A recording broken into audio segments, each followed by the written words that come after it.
What is up, guys? Jmop back here for another unit spotlight series.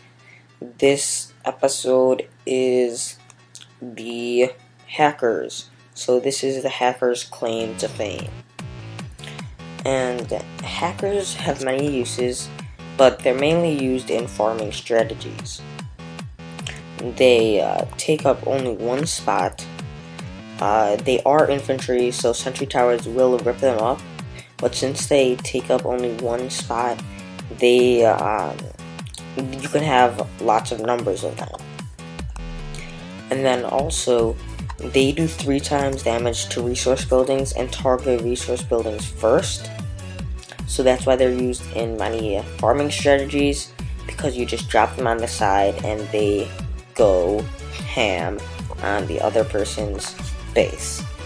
They just wreck all of the resources. So after all the resources are gone and you have about 40%, sometimes even 70%, because usually you're not going to use just hackers, then you can end the battle. And they are kind of costly, since they take one camp space and cost 900. A full army for me is about 80,000. I mean, no, 76,000. I don't even know why I need to round up to 1,000. It's very simple, but yeah. And they are a very fast unit with a speed of 47. So they are very quick. They can run over mines if there's just one of them, much like goblins running over spring traps. And yeah, they don't have too many hit points, only 3,500. That's a bit more than some, but it's not enough to be considered a tank or anything.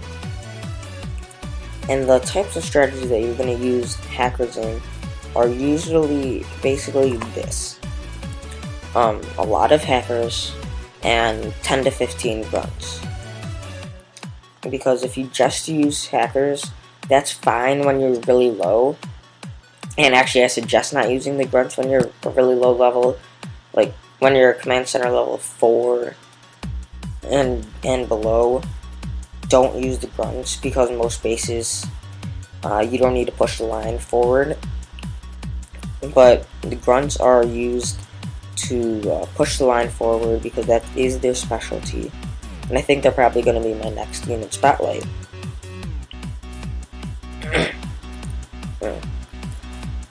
And also, so the way to defend against hackers, there are 2 ways. Way 1, defending the flank.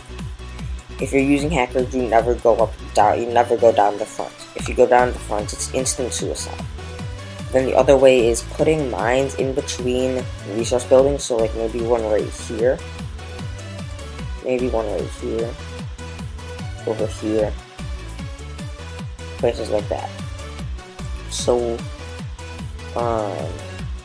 yeah, now I'll show you how you will do it. I'll go to someone who is tiny. We'll do Jordan Leslie.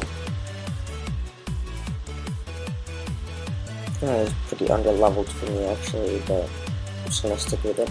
So you also want to go on the side that has less infantry bunkers, or just less bunkers in general, because they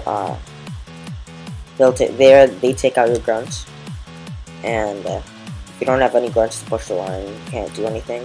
And also spread out your grunts when you're dropping them, because you want them to take out the mines for the hackers. And now, since I'm pretty close to the flank, I'm gonna just drop all my hackers. But do not constantly tap it, because that is, you can if you constantly tap, you can drop more troops. You could drop troops faster, and you do not want that, because if you drop troops faster, then they will. Oh, it looks like I already got all the resources. If you drop troops faster, they'll all get destroyed by the same. They'll get destroyed by the same mines.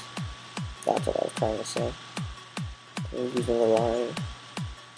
Yeah, so you don't really need to use alliance troops. The only time you use them is for taking out for taking out bunker troops and things like that.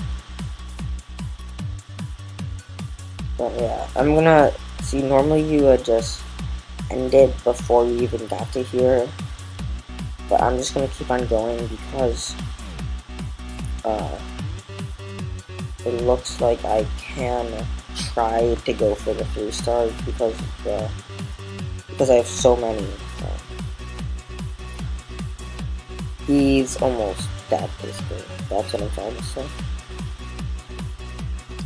I don't know what I was saying, but that's what I was trying to say. Actually, it doesn't look like I'm gonna. The only way is if I stop and respawn troops. I can't just do what I normally do with the Goliath tanks. Because these units, they're just one low health units.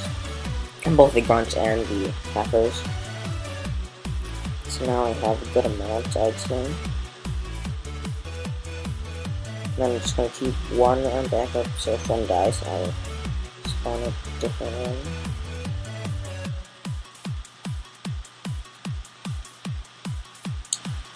I'm going to drop all of these guys. And now hurry up and drop all of these.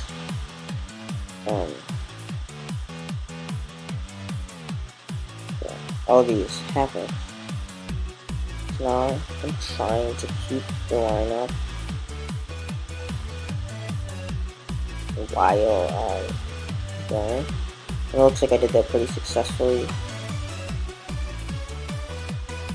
If he gets close to the 40%, then I'm just gonna call it off. It looks like it's not gonna be too hard to get 100%. Actually, I'm probably gonna run out of time if I don't surrender.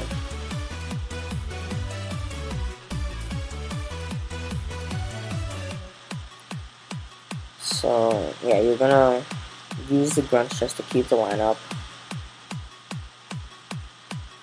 and then use the hackers as your main source of attacking. Yeah, they had 34%. 2 more buildings than I would have been done for. But that's how you use hackers. You use them mainly for farming again, and you always flank bases. They go for resources first, and since you have them in numbers, but the health is very low. You always go for the side that has less bunkers on it, and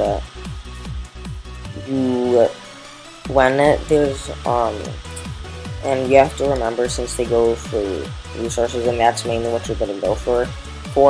If there's one resource per side, that's the only time that you're gonna say, I might go for this side with more infantry bunkers because there's more of the resource I want. Like this side that has 3, but if I had both my supply storages there, then I could then I might attack on this side, but yeah. But also it'd be pretty hard to attack a base like mine, because if they have sentry towers covering the flanks, and by the flanks I mean these white areas that you can't put troops on, and then it's going to be harder. Same as if you have rocket batteries for vehicles. So yeah, so I hope you liked the Hacker's Claim to Fame. Subscribe if you want more, and like and comment. Thanks for